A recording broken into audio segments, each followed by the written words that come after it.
10th class అర్హతతో Indian రైల్వేస్లో ఖాళీగా ఉన్న గ్రూప్ డి పర్మనెంట్ ఉద్యోగాలకి నోటిఫికేషన్ అనేది రిలీజ్ అయింది కదా. ఈ జాబ్స్కి సంబంధించి ఆల్రెడీ మన ఛానల్లో నిన్ననే మనకి ఫుల్ డీటెయిల్డ్ వీడియో అయితే అప్లోడ్ చేయడం జరిగింది. ఇంకా చూడని వారు నోటిఫికేషన్ గురించి కంప్లీట్ వీడియో ఇక్కడ మీకు పైన కార్డ్స్లో లింక్ ఇస్తున్నాను. ప్రతి ఒక్కరు కూడా ముందుగా ఇక్కడ డీటెయిల్డ్ వీడియో అయితే చూడండి. ఈ వీడియోలో మీకు ఈ యొక్క రైల్వే గ్రూప్ డి జాబ్స్కి సంబంధించి మొబైల్లోనే ఏ విధంగా అప్లై చేసుకోవాలి, step by step application process గురించి ఈ వీడియోలో మీకు క్లియర్గా ఎక్స్ప్లెయిన్ చేయబోతున్నాను. కాబట్టి మీరు వీడియోని జాగ్రత్తగా చివరి వరకు చూసేసి ఈ జాబ్స్కి ఎటువంటి మిస్టేక్స్ లేకుండా అప్లికేషన్ సబ్మిట్ చేసుకోండి. ఈసారి మనకి 21,997 వేకెన్సీస్ని అయితే రిక్రూట్మెంట్ చేస్తున్నారు. 10th క్లాస్ పాస్ అయిన మేల్ అండ్ ఫీమేల్ క్యాండిడేట్స్ అందరూ కూడా అప్లై అయితే చేసుకోవచ్చు. అన్ని డీటెయిల్స్ని క్లియర్గా ఎక్స్ప్లెయిన్ చేస్తాను. పోస్ట్ ప్రిఫరెన్స్, డాక్యుమెంట్స్ ఇలా అప్లోడ్ చేయాలి అన్నీ కూడా. కాబట్టి ప్రతి ఒక్కరు కూడా వీడియోని లైక్ చేసి చివరి వరకు చూడండి. అండ్ ఛానల్ని ఫస్ట్ టైం చూసిన వాళ్ళు ఇప్పుడే సబ్స్క్రైబ్ చేసుకొని బెల్ ఐకాన్ని యాక్టివేట్ చేసి పెట్టుకోండి. ఒక ఇంపార్టెంట్ అప్డేట్ ఎవరు కూడా స్కిప్ చేయొద్దు. మన ఛానల్కి సంబంధించి ఆర్కే లాజిక్స్ యాప్లో మీకు ఇక railway group D notification release అయిన సందర్భంగా ఇక railway group D full course పైన 75% డిస్కౌంట్ అయితే అందిస్తున్నాము. కేవలం 499కి 1 ఇయర్ వరకు కూడా మీకు క్లాసెస్ అయితే వినొచ్చు అనమాట. బైలింగ్వల్ లాంగ్వేజ్లో క్లాసెస్ అయితే ఉంటాయి. 15 ఇయర్స్ ఆఫ్ ఎక్స్పీరియన్స్ ఉన్నటువంటి సీనియర్ మోస్ట్ ఫ్యాకల్టీస్ అయితే క్లాసెస్ అయితే అందిస్తున్నాము. ఫ్రీ డెమో వీడియోస్ కూడా ఉన్నాయి. సో ప్రతి ఒక్కరు ఎవరైతే ఇంట్రెస్ట్ ఉన్నారో వెంటనే యాప్ డౌన్లోడ్ చేసుకుని కంటెంట్ అనేది ఒకసారి చెక్ చేయండి. నచ్చితేనే ఫుల్ కోర్స్ తీసుకోండి. కేవలం ఫస్ట్ 100 మెంబర్స్కి మాత్రమే ఒక ఆఫర్ అనేది వర్తిస్తుంది. కాబట్టి ఇంట్రెస్ట్ ఉన్న వాళ్ళు వెంటనే ఒకసారి చెక్అవుట్ చేయండి. ఫ్రెండ్స్, మీకు ఇక జాబ్స్కి అప్లై చేయడానికి అప్లై లింక్ అనేది మన వెబ్సైట్లో అయితే ఇస్తాను. కింద డిస్క్రిప్షన్లో పిన్నెడ్ కామెంట్లో ఉంటుంది. ఆ లింక్ పైన క్లిక్ చేసినట్లయితే మీకు డైరెక్ట్గా rrbapply.gov.in వెబ్సైట్లోకి అయితే వచ్చేసేయండి. వచ్చేసిన తర్వాత ఇక్కడ మీకు కొంచెం కిందికి స్క్రోల్ డౌన్ చేసినట్లయితే లేటెస్ట్ అప్డేట్స్లో మనకి January 31 ఈరోజు అఫీషియల్గా ఇక్కడ మనకి నోటిఫికేషన్ అనేది ఇక్కడ రిలీజ్ అయింది. మీరు ఇక్కడ డేట్ కూడా చెక్ చేసుకోవచ్చు. లాస్ట్ డేట్ ఈ జాబ్స్కి అప్లై చేయడానికి March 2 అనమాట. లెవెల్ 1 అంటే గ్రూప్ డి ఉద్యోగాలకి సంబంధించి ఫుల్ నోటిఫికేషన్. ఇక్కడ మీరు డైరెక్ట్గా అప్లై పైన క్లిక్ చేయండి. అప్లై పైన క్లిక్ చేసినట్లయితే సో ఈ విధంగా వస్తుంది. Sign in to your RRB account అని చెప్పేసి సో ఇక్కడ మీరు లాగిన్ విత్ ఆధార్ అని చెప్పేసి అలాగే login with RRB account credentials అని చెప్పేసి ఆప్షన్స్ ఉంటాయి. అలాగే ఇంకా కింద మనకి క్రియేట్ అన్ అకౌంట్ అని చెప్పేసి ఉంటుంది. సో మీరు ఇందులో ఈ యొక్క వెబ్సైట్లో ఇంతకుముందు అప్లై చేయకపోతే డైరెక్ట్గా మీరు ఫస్ట్ క్రియేట్ అన్ అకౌంట్ పైన క్లిక్ చేయాలి. సో ఇంతకుముందు ఈ యొక్క వెబ్సైట్ త్రూగా ఏ రైల్వే జాబ్స్కి అప్లై చేయకపోతే ప్రతి ఒక్కరు కూడా క్రియేట్ అన్ అకౌంట్ పైన క్లిక్ చేయాలి. అయితే ఇక్కడ మనకి ఒక చిన్న నోట్ పాయింట్ అయితే ఉంటుంది. క్లియర్గా గమనించండి ప్రతి ఒక్కరు కూడా. ఏంటి అంటే మనకి ఇంతకుముందు రైల్వే రిక్రూట్మెంట్ బోర్డు వాళ్ళు RRB వాళ్ళు 2024 ఇయర్లో అండ్ 2025 ఇయర్లో ఈ యొక్క వెబ్సైట్ త్రూగా నోటిఫికేషన్స్ అనేవి రిలీజ్ చేశారు కదా. ఆ యొక్క నోటిఫికేషన్స్కి మీరు ఆల్రెడీ అప్లై చేసుకున్నట్లయితే మీరు మళ్ళీ రిజిస్ట్రేషన్ చేసుకోవాల్సినటువంటి అవసరం లేదని చెప్పేసి చెప్తున్నారు. కాబట్టి అదే లాగిన్ డీటెయిల్స్ తోటి మీరు లాగిన్ అవ్వండి అని చెప్పేసి అంటున్నారు. కాబట్టి మీరు ఒక ఆల్రెడీ రిజిస్ట్రేషన్ చేసుకున్నట్లయితే బ్యాక్ వచ్చేసేసి లాగిన్ పైన క్లిక్ చేసేసి లాగిన్ విత్ ఆధార్ కానీ login with RRB account credentials option use చేసి కానీ మీరు డీటెయిల్స్ ఇచ్చేసి లాగిన్ అయితే అయిపోండి. ఒకవేళ మీరు అకౌంట్ క్రియేట్ చేసుకోకపోతే క్రియేట్ అయిన అకౌంట్ పైన క్లిక్ చేసి ఓకే పైన క్లిక్ చేసిన తర్వాత ఫస్ట్ ఇక్కడ మీరు కంట్రీ సెలెక్ట్ చేసుకోవాలి. ఇండియా అయితే ఇండియా, తర్వాత మీ యొక్క ఫుల్ నేమ్ ఏంటి, ఇక్కడ మీరు డీటెయిల్స్ ఇచ్చేటప్పుడు SSC మెమోలో ఎలా ఉంటుందో మీ నేమ్ అనేది ఆ విధంగా ఇక్కడ మీరు డీటెయిల్స్ అనేవి ఇవ్వాలి. ఫస్ట్ మీ యొక్క ఫుల్ నేమ్ అనేది ఇచ్చేసండి. ఇచ్చేసిన తర్వాత మళ్ళీ మీ యొక్క నేమ్ అనేది ఎంటర్ చేయాలి. తర్వాత have you changed your name అని చెప్పేసి అడుగుతుంది. ఇక్కడ మీరు 10th క్లాస్లో మీ యొక్క నేమ్ అనేది చేంజ్ చేసుకున్నారని చెప్పేసి అంటున్నారు. సో మ్యాక్సిమం ఎవరు కూడా చేంజ్ చేసుకోరు కాబట్టి నో అని చెప్పేసి అయితే పెట్టండి. తర్వాత next date of birth. So date of birth వచ్చేసి ఇక్కడ మీరు ఈ యొక్క క్యాలెండర్ ఆప్షన్ ఉంది. క్యాలెండర్ ఆప్షన్ సెలెక్ట్ చేసుకుని మీ డేట్ ఆఫ్ బర్త్ అనేది 10th మెమోలో ఎలా ఉందో ఆ విధంగా సెలెక్ట్ చేయండి. మళ్ళీ డేట్ ఆఫ్ బర్త్ అనేది సెలెక్ట్ చేయాలి. తర్వాత జెండర్ సెలెక్ట్ చేయండి. మళ్ళీ జెండర్ సెలెక్ట్ చేయాలి. తర్వాత ఫాదర్ నేము, మదర్ నేము, తర్వాత కాంటాక్ట్ డీటెయిల్స్లో ఈమెయిల్ ID ఇవ్వాలి. తర్వాత మొబైల్ నెంబర్ ఇవ్వాలి. ఇచ్చేసిన తర్వాత జనరేట్ ఈమెయిల్ OTP, తర్వాత మొబైల్ OTP పైన క్లిక్ చేసినట్లయితే మీరు ఇచ్చినటువంటి ఈమెయిల్ ఐడికి మొబైల్ నెంబర్కి OTPs అనేవి వెళ్తే వచ్చినటువంటి OTPs ఇక్కడ ఎంటర్ చేసేసిన తర్వాత వ్యాలిడేట్ అని చెప్పేసి ఇక్కడ వ్యాలిడేట్ త్రూ ఆధార్ కార్డ్ అని చెప్పేసి ఉంటుంది. మీరు డైరెక్ట్గా validate through Aadhaar card click చేసేసి దానికి సంబంధించి ఆధార్ కార్డ్ నెంబర్ అనేది ఇచ్చేసేయాలి. ఇచ్చేసిన తర్వాత ఆధార్ OTP అనేది వస్తుంది. మీ యొక్క ఆధార్కి లింక్ అయినటువంటి మొబైల్ నెంబర్ ఉంటుంది కదా, ఆ నెంబర్కి వచ్చినటువంటి ఆధార్ OTP ఇచ్చేసి వెరిఫై పైన క్లిక్ చేయాలి. క్లిక్ చేసిన తర్వాత కొంచెం కిందికి స్క్రోల్ డౌన్ చేయండి. చేసిన తర్వాత ఇక్కడ మీకు పాస్వర్డ్ క్రియేట్ చేసుకోండి అని చెప్పేసి అంటుంది. పాస్వర్డ్ క్రియేట్ చేసుకునేటప్పుడు ఇక్కడ ఇన్స్ట్రక్షన్స్ అనేవి గమనించండి. పాస్వర్డ్లో క్యాపిటల్ ఒకటి ఉండాలి, స్మాల్ లెటర్ ఉండాలి, స్పెషల్ క్యారెక్టర్ ఉండాలి, నెంబర్ ఉండాలి. ఆ విధంగా మీరు పాస్వర్డ్ అనేది క్రియేట్ చేసుకోండి. ఇక్కడ మీకు ఎగ్జాంపుల్గా చూపిస్తున్నాను. ఒక క్యాపిటల్ లెటర్ ఉండాలి, తర్వాత స్మాల్ లెటర్స్ ఉండాలి, తర్వాత ఒక స్పెషల్ క్యారెక్టర్ ఉండాలి, తర్వాత ఒక డిజిట్ ఉండాలి. సో ఆ విధంగా మీరు పాస్వర్డ్ అనేది క్రియేట్ చేసుకోండి. సో క్రియేట్ చేసుకున్న తర్వాత మళ్ళీ కన్ఫర్మ్ పాస్వర్డ్లో కూడా అదే పాస్వర్డ్ ఇచ్చేసి ప్రివ్యూ అండ్ క్రియేట్ అనే అకౌంట్ పైన క్లిక్ చేస్తే మీకు ఇందులో అకౌంట్ అనేది క్రియేట్ అయిపోతుంది. సో మీరు ఏదైతే ఇచ్చినటువంటి ఈమెయిల్ ఐడి ఉందో అండ్ పాస్వర్డ్ ఉందో దాంతో ఇక్కడ మీరు లాగిన్ అయితే అవ్వాల్సి ఉంటుంది అనమాట. లాగిన్ అయిన తర్వాత అప్లై చేయాల్సి ఉంటుంది. సో ఇక్కడ లాగిన్ పైన క్లిక్ చేసిన తర్వాత ఇక్కడ 2 ఆప్షన్స్ ఉంటాయి. లాగిన్ విత్ ఆధార్ అంటే ఆధార్ త్రూగా డైరెక్ట్గా మీరు లాగిన్ అవ్వచ్చు, లేదు అంటే ఆ login with RRB account credentials ఇప్పటివరకు ఇచ్చినటువంటి అకౌంట్ క్రెడెన్షియల్స్ త్రూగా కూడా లాగిన్ అవ్వచ్చు. సో ఇక్కడ మీరు login with RRB account credentials పైన క్లిక్ చేస్తే సో ఈ విధంగా వస్తుంది. మీరు మొబైల్ నెంబర్ కానీ ఈమెయిల్ ఐడి కానీ ఇచ్చేసి పాస్వర్డ్ పైన క్లిక్ చేసి లాగిన్ అవ్వచ్చు. లేకపోతే మీరు ఇక్కడ లాగిన్ విత్ ఆధార్ పైన క్లిక్ చేస్తే సో డైరెక్ట్గా మీరు ఇక్కడ ఫోన్ నెంబర్ ఇచ్చేసి జనరేట్ ఆధార్ ఓటీపీ పైన క్లిక్ చేస్తే మీకు ఓటీపీ వెళ్తుంది. దాని తర్వాత డైరెక్ట్గా లాగిన్ పైన క్లిక్ చేస్తే సో మీకు ఆ డీటెయిల్స్కి సంబంధించి పేజ్ అనేది ఓపెన్ అయిపోతుంది. ఇక్కడ నేను నా యొక్క డీటెయిల్స్ అన్ని కూడా ఇచ్చేసి లాగిన్ అయితే అయిపోయాను. సో లాగిన్ అయిన తర్వాత ఇక్కడ మనకి ఇంటర్ఫేస్ వచ్చేసి ఈ విధంగా ఉంటుందన్నమాట. అప్లై చేయడానికి సంబంధించి ఫస్ట్ జనరల్ ఇన్స్ట్రక్షన్స్ ఉంటాయి, దాని తర్వాత ఆన్లైన్ అప్లికేషన్ చేయాలి. తర్వాత అప్లికేషన్ చేసిన తర్వాత మీరు అప్లికేషన్ హిస్టరీలో కూడా అప్లికేషన్ అనేది సబ్మిట్ అయిందా లేదని చెప్పేసి చెక్ చేసుకోవచ్చు. తర్వాత మీరు ఒకవేళ రిజిస్ట్రేషన్ డీటెయిల్స్ ఏమైనా మాడిఫికేషన్ చేసుకోవాలనుకుంటే కూడా చేసుకోవచ్చు అనమాట.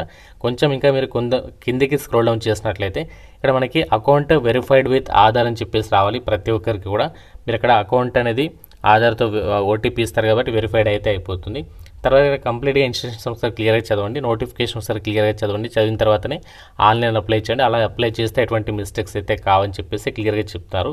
అయితే ఒక రైల్వే గ్రూప్ డీకి సంబంధించి అయితే ఎగ్జామినేషన్ అవుతుందో ఎగ్జామినేషన్ వచ్చేసి మనకి హిందీ ఇంగ్లీషే కాకుండా 13 ఇండియన్ రీజనల్ లాంగ్వేజెస్లో ఎగ్జామ్ అనేది కండక్ట్ చేస్తున్నామని చెప్పేసి క్లియర్గా చెప్తున్నారు వాళ్ళే.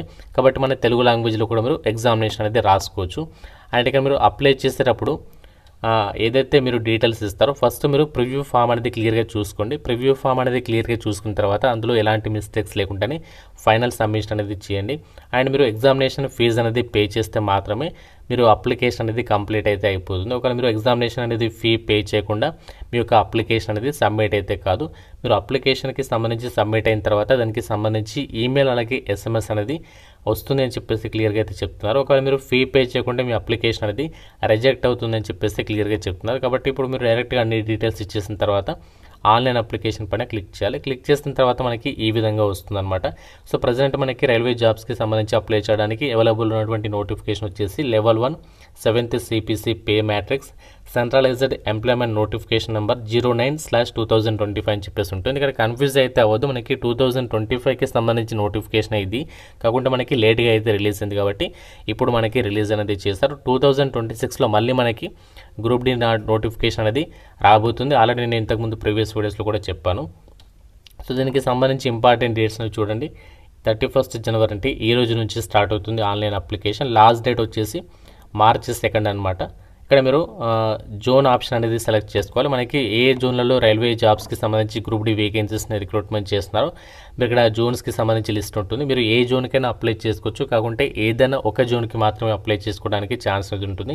ఇక్కడ నేను సికింద్రాబాద్కే అప్లై చేస్తున్నాను, ఎందుకంటే నాకు సికింద్రాబాద్ అనేది దగ్గర కాబట్టి ఆ లొకేషన్కి అయితే అప్లై చేస్తున్నాను. సో మీరు ఏ లొకేషన్కైనా అప్లై చేసుకోవచ్చు. ఇక్కడ 2 చెక్ బాక్సెస్ అయితే ఉంటాయి. I'm not currently debarred by any RRB RRC అని చెప్పేసి సెలెక్ట్ చేయాలి. అయిన తర్వాత ఇది కూడా చదవామని చెప్పేసి ఈ 2 ఆప్షన్స్ అనేవి టిక్ మార్క్ చేసేసి నెక్స్ట్ పైన అయితే క్లిక్ చేయాలి ప్రతి ఒక్కరు. సో నెక్స్ట్ పైన క్లిక్ చేసిన తర్వాత ఈ విధంగా వస్తుంది. ఇది క్లోజ్ చేయండి. క్లోజ్ చేసిన తర్వాత ఇక్కడ మనకి account is verified with Aadhaar card అని చెప్పేసి ఉంటుంది.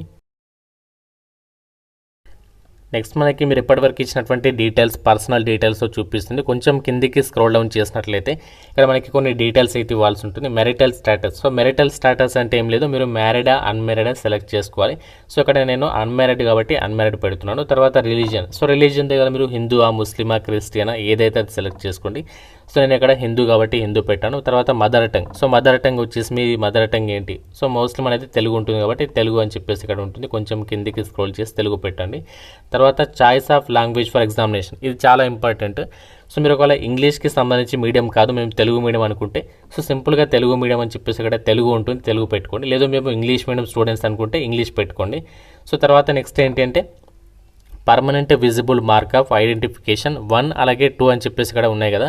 సో ఏం లేదు, ఇది అంటే మనకి 10th క్లాస్లో పుట్టుమచ్చలకి సంబంధించి ఇన్ఫర్మేషన్ ఉంటుంది కదా, ఐడెంటిఫికేషన్ మార్క్స్కి సంబంధించి. అందులో 10th మెమోలో చూసేసి ఇక్కడ యాజ్ ఇట్ ఈస్గా రాసేసేయండి. ఒకవేళ మీకు 10th మెమోలో కానీ మీకు పుట్టుమచ్చలు లేకపోతే నో మార్క్ అని చెప్పేసి ఇక్కడ ఇచ్చేసాను అనమాట. సో నో మార్క్ అని చెప్పేసి ఈ విధంగా ఇక్కడ ఇచ్చేసాను. ఒకవేళ ఉంటే మాత్రం ఎస్ఎస్సి మెమోలో ఎలా ఉందో చూసేసి అక్కడ డీటెయిల్స్ అనేవి ఇచ్చేసేయండి. ఇచ్చేసిన తర్వాత community details. So community details అంటే ఏం లేదు, మీ యొక్క క్యాస్ట్ అనమాట. సో ఇది చాలా ఇంపార్టెంట్, ఇక్కడ మాత్రం ఎలాంటి మిస్టేక్స్ అయితే చేయకండి.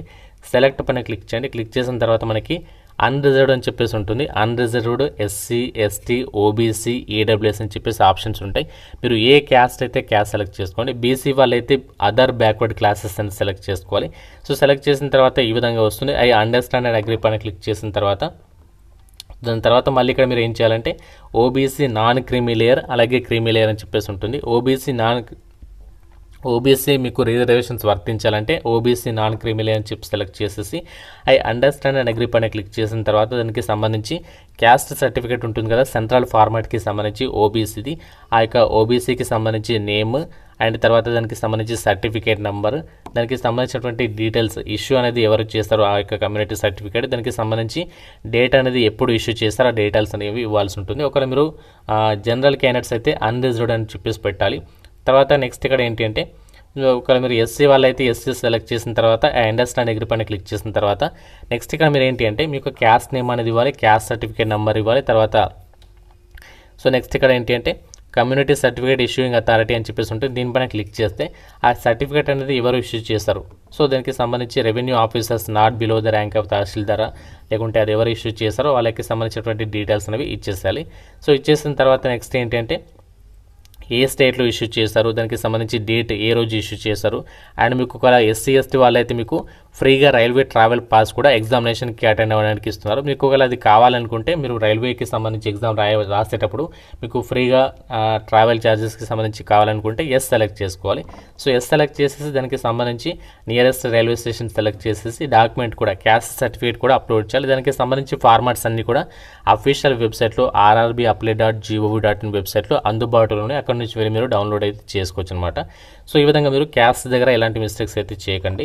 సో ఈ విధంగా మీరు క్యాస్ట్ సెలెక్ట్ చేసుకున్నట్లయితే ఒకవేళ ఈడబ్ల్యూఎస్ వాళ్ళైతే ఈడబ్ల్యూఎస్ సెలెక్ట్ చేయాలి, దానికి సంబంధించి క్యాస్ట్ కమ్యూనిటీ సర్టిఫికేట్ నెంబర్ అవన్నీ కూడా ఇచ్చేసేయాలి. ఒకవేళ మీరు ఓబీసీ అయితే ఓబీసీ ఈ విధంగా మీరు సెలెక్ట్ చేసేసి దానికి సంబంధించి ఆ డీటెయిల్స్ అనేవి ఇచ్చేసేయాలి. ఇచ్చేసిన తర్వాత సో మీరు నెక్స్ట్ వచ్చేసి ఏంటి అంటే అడ్రస్ డీటెయిల్స్ అనేవి ఇవ్వాల్సి ఉంటుంది.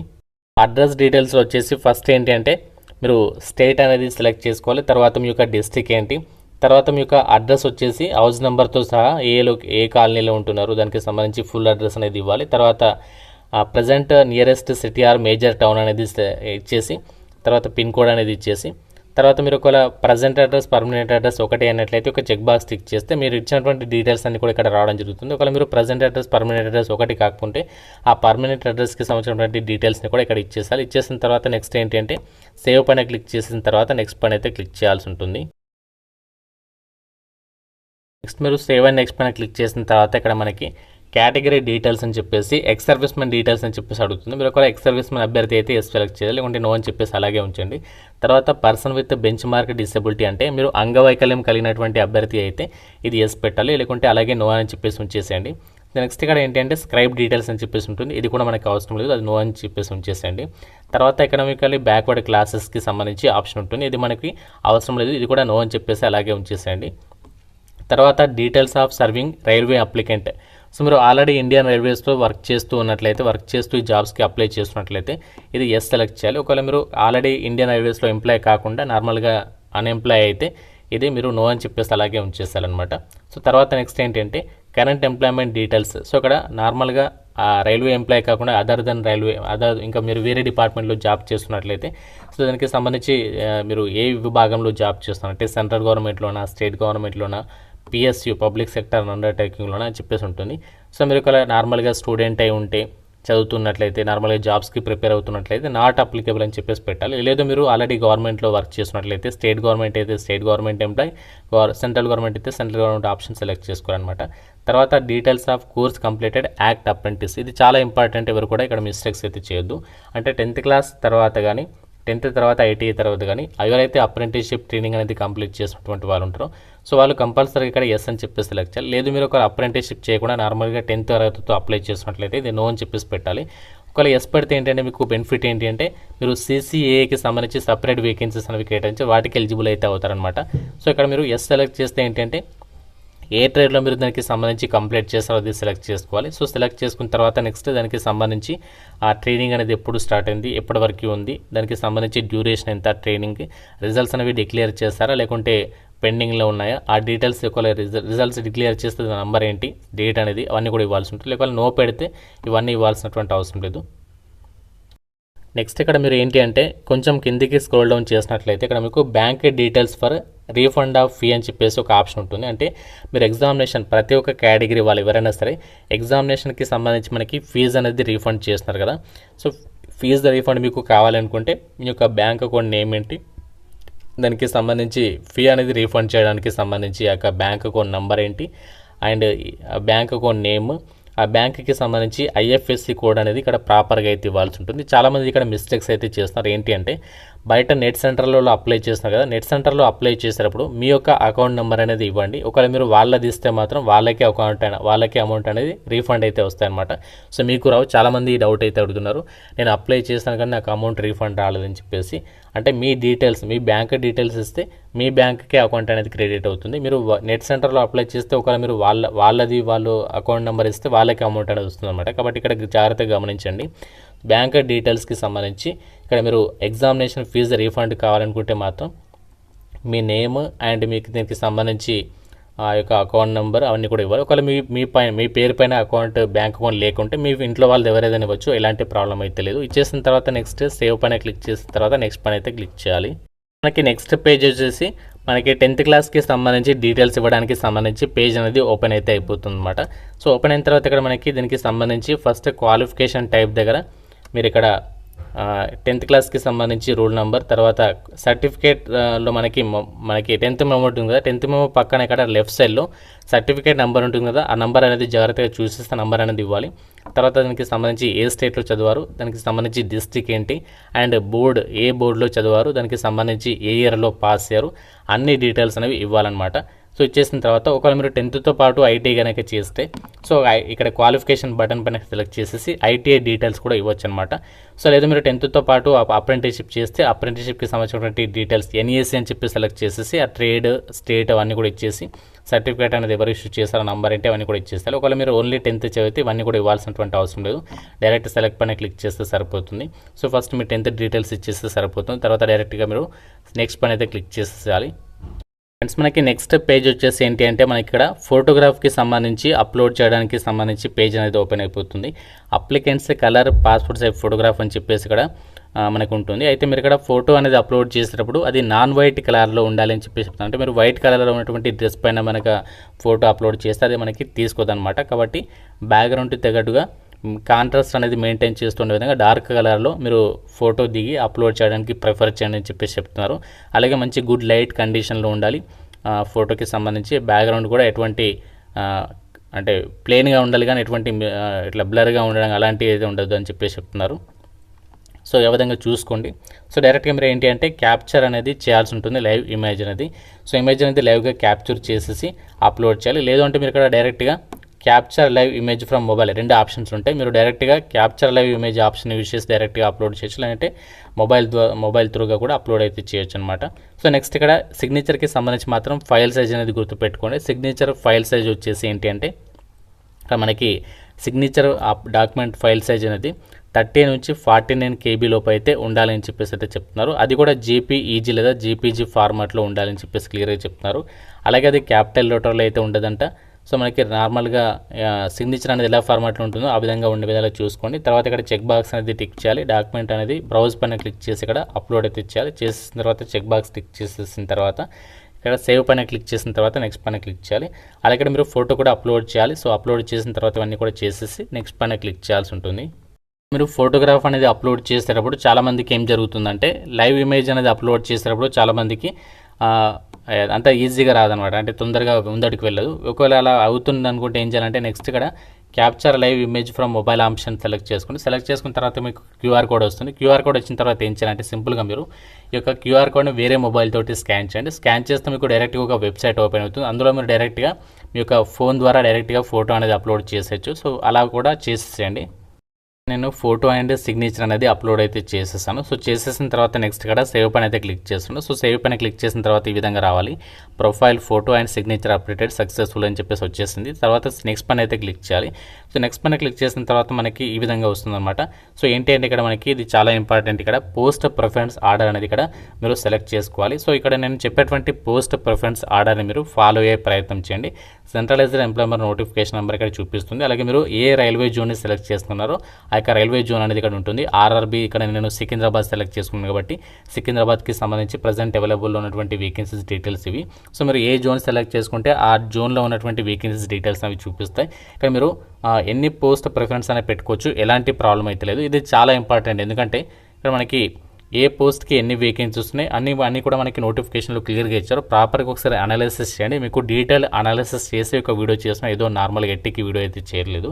సో కాబట్టి నేను చెప్పినటువంటి ప్రాసెస్ అనేది ఫాలో అయ్యి ఆ పోస్ట్ ప్రిఫరెన్స్ ఏది ఫస్ట్ సెలెక్ట్ చేస్తున్నానో ఏది సెకండ్ సెలెక్ట్ చేస్తున్నానో ఆ విధంగా మీరు ప్రిఫరెన్స్ ఆర్డర్ పెట్టుకునే ప్రయత్నం చేయండి. పెట్టిన తర్వాత నెక్స్ట్ ఇక్కడ ఈ చెక్ బాక్స్ అనేది టిక్ మార్క్ చేసేది. ఫస్ట్ సెలెక్ట్ చేసిన తర్వాత చెక్ బాక్స్ టిక్ మార్క్ చేసేసి ఇవన్నీ కూడా టిక్ మార్క్ చేసి ప్లేస్ నేమ్ అనేది ఇచ్చేసి ప్రివ్యూ అప్లికేషన్ పైన క్లిక్ చేయాల్సి ఉంటుంది. మీరు పోస్ట్ ప్రిఫరెన్స్లో వచ్చేసి ఏ పోస్ట్ సెలెక్ట్ చేయాలంటే ఎక్కువ పోస్టులు వచ్చేసి మనకి ట్రాక్ మెయింటైనర్ గ్రేడ్ 4 ఉన్నాయి కాబట్టి అది సెలెక్ట్ చేసుకోండి. సో నెక్స్ట్ వచ్చేసి దీనికి ఎక్కువ ఉన్నాయంటే పాయింట్స్మెన్. సో పాయింట్స్మెన్ అనేది సెలెక్ట్ చేసుకోండి. నెక్స్ట్ దాని తర్వాత వచ్చేసి ఎక్కువ వేకెన్సీస్ వచ్చేసి దీనికి ఉన్నాయంటే అసిస్టెంట్. సో ఇక్కడ అసిస్టెంట్ SINDT అని చెప్పేస్తుంది కదా, ఇది సెలెక్ట్ చేసుకోండి. దాని తర్వాత నెక్స్ట్ వచ్చేసి మనకి అసిస్టెంట్ PV అని చెప్పేస్తుంది కదా, ఇది సెలెక్ట్ చేసుకోండి. అసిస్టెంట్ PV తర్వాత అసిస్టెంట్ TR మనకి అసిస్టెంట్ వచ్చేసి TRD అని చెప్పేస్తుంది కదా, అది సెలెక్ట్ చేసుకోండి. అది మనకి SCRకి సంబంధించి ఉంటుంది. దాని తర్వాత నెక్స్ట్ అసిస్టెంట్ ట్రాక్ మిషన్ అని చెప్పేసి ఉంటుంది. అలాగే మనకి ఇంకా అసిస్టెంట్ క్యారేజ్, ఈ విధంగా మీరు మిగతా ఆప్షన్స్ అనేవి సెలెక్ట్ చేసేసండి. సెలెక్ట్ చేసేస్తే మనకి పోస్ట్ ప్రిఫరెన్స్ ఆర్డర్ కంప్లీట్ అయిపోతుంది. దాని తర్వాత చెక్ బాక్స్ టిక్ చేసేసిన తర్వాత మళ్ళీ ఇదొక చెక్ బాక్స్ టిక్ చేసేసిన తర్వాత నెక్స్ట్ ఏంటి అంటే ఇక్కడ మనకి ఎంటర్ ద ప్లేస్ అని చెప్పేసి ఉంటుంది. మీరు ఎక్కడ నుంచి అప్లై చేస్తున్నారు మీ యొక్క విలేజ్ నేమ్ అనేది ఇచ్చేసి డైరెక్ట్గా సేవ్ పైన క్లిక్ చేయండి. సో సేవ్ పైన క్లిక్ చేసిన తర్వాత మన డీటెయిల్స్ అనేది సేవ్ అవుతాయి. దాని తర్వాత ప్రివ్యూ అప్లికేషన్ పైన క్లిక్ చేస్తే మీరు ఇప్పటివరకు ఇచ్చినటువంటి డీటెయిల్స్కి సంబంధించి ఒక ప్రివ్యూ పేజ్ అనేది ఓపెన్ అయితే అయిపోతుంది. గాయస్ మనకి ఈ విధంగా ప్రివ్యూ పేజ్ అనేది ఇలా అయితే వస్తుందన్నమాట. సో ప్రివ్యూ పేజ్లో వచ్చేసి ఇప్పటివరకు మీరు ఇచ్చినటువంటి డీటెయిల్స్ అన్ని కూడా చూపిస్తుంది. సో అంతా కూడా ఒకసారి ప్రాపర్గా ఒకసారి చెక్ చేసుకోండి. సో అన్నీ కూడా ప్రాపర్గా ఉన్నాయి, అన్నీ కూడా మీ ఎలాంటి మిస్టేక్స్ లేవు, అన్నీ కూడా కరెక్ట్గా ఫిల్ చేశారనుకుంటే మాత్రమే మీరు ఇక్కడ ఫైనల్ సబ్మిట్ అనేది చేయండి. సో ఒకవేళ మీరు ఏమైనా మిస్టేక్స్ ఉంటే అందులో ఒకవేళ మిస్టేక్స్ అనేవి ఎడిట్ చేసుకోవాలనుకుంటే ఎడిట్ ఆప్షన్ పైన క్లిక్ చేసి మళ్ళీ ఒకసారి కరెక్షన్ చేసుకొని ఫైనల్ సబ్మిట్ అనేది ఇక్కడ చేసేసేయండి. సో మీరు ఇక్కడ సబ్మిట్ మీద క్లిక్ చేసిన తర్వాత మళ్ళీ మనకి ఇక్కడ కరెక్షన్ చేసుకోవడానికి అవకాశం ఉండదు కాబట్టి అంతా కూడా ప్రాపర్గా చెక్ చేసుకొని ఫైనల్ సబ్మిట్ చేయండి అని చెప్పేసి మళ్ళీ కూడా ఇన్స్ట్రక్షన్స్ అనేది చూపిస్తుంది. డైరెక్ట్గా సబ్మిట్ మీద క్లిక్ చేసిన వెంటనే మనకి అప్లికేషన్ అనేది సబ్మిట్ అనేది అయిపోతుంది అనమాట. అయితే అప్లికేషన్ సబ్మిట్ అయితే అయిపోలేదు. ఇంకా ఏంటంటే మనకి ఫీ అనేది పే చేయాలి కంపల్సరీగా. సో ఫీ అనేది పే చేస్తే మాత్రమే ఈ అప్లికేషన్ కంప్లీట్ అవుతుంది. ఒకవేళ మీరు ఫీ పే చేయకుండా అలాగే వదిలేస్తే మాత్రం ఈ అప్లికేషన్ అనేది కంప్లీట్ అయితే కాదు, గుర్తుపెట్టుకోండి. సో మనకి ఫీకి సంబంధించి పేజ్ అనేది ఈ విధంగా వస్తుంది అనమాట. సో మీరు ఏ కేటగిరీ అయితే ఫీకి సంబంధించి ఇక్కడ డీటెయిల్స్ అవి చూపిస్తుంది. డైరెక్ట్గా మీరు ఇక్కడ పే విత్ SBI ఈపీ పైన క్లిక్ చేసేసి మీరు క్రెడిట్ కార్డు కానీ డెబిట్ కార్డు కానీ ఆ యొక్క ఆన్లైన్ బ్యాంక్ కానీ యూజ్ చేసి మీరు ఒక ఫీ అనేది పే చేస్తే అప్లికేషన్ సబ్మిట్ అయిపోతుంది. అప్లికేషన్ సబ్మిట్ అయిన తర్వాత మీ అప్లికేషన్ సబ్మిట్ అయిందా లేదా అని చెప్పేసి తెలుసుకోవాలనుకుంటే అప్లికేషన్ హిస్టరీలోకి అయితే వెళ్ళాలి. సో అప్లికేషన్ హిస్టరీలోకి వెళ్ళినట్లయితే మీ ఇక్కడ చూపిస్తుంది పేమెంట్ అనేది చేసేస్తే సక్సెస్ అని చెప్పేసి చూపిస్తుంది. అప్లికేషన్ అనేది సబ్మిట్ అయిపోయింది చూపిస్తుంది. ఒకవేళ పేమెంట్ చేయకపోతే పేమెంట్ పెండింగ్ అని చెప్పేసి ఇలా అయితే ఉంటుందన్నమాట. ఇక్కడ అప్లికేషన్ స్టేటస్లో సక్సెస్ అని చెప్పేసి ఉంటుంది. సో ఈ విధంగా మీరు ఈ జాబ్స్కి సంబంధించి సింపుల్గా అప్లై అయితే చేసేయచ్చు. సో ప్రాపర్గా ఈ వీడియో కంప్లీట్గా ఫస్ట్ టు ఎండ్ వరకే చూసేసి ఇలా జాబ్స్కి అయితే అప్లై చేయండి. ఇంకా మీకు ఏదైనా డౌట్ ఉంటే ఈ యొక్క గ్రూప్ డి జాబ్స్కి సంబంధించి నాకు కామెంట్లో అయితే అడగండి. అలాగే ఇంట్లో ఉండి మీరు రైల్వే గ్రూప్ డి జాబ్స్కి సంబంధించి కానీ ఇంకా ఇతర జాబ్స్కి సంబంధించి ప్రిపేర్ అవ్వాలనుకుంటే మన ఛానల్కి సంబంధించి ఆర్కే లాజిక్స్ యాప్లో మీకు చాలా తక్కువ ప్రైస్కి కేవలం 499కి 1 year వరకు కూడా వ్యాలిడిటీ అనేది ప్రొవైడ్ చేస్తున్నాం. కాబట్టి ఇంట్రెస్ట్ ఉన్న ప్రతి ఒక్కరు డెమో వీడియోస్ ఒకసారి వినండి, నచ్చితేనే ఫుల్ కోర్స్ అయితే తీసుకోండి. Thank you friends. Have a nice day.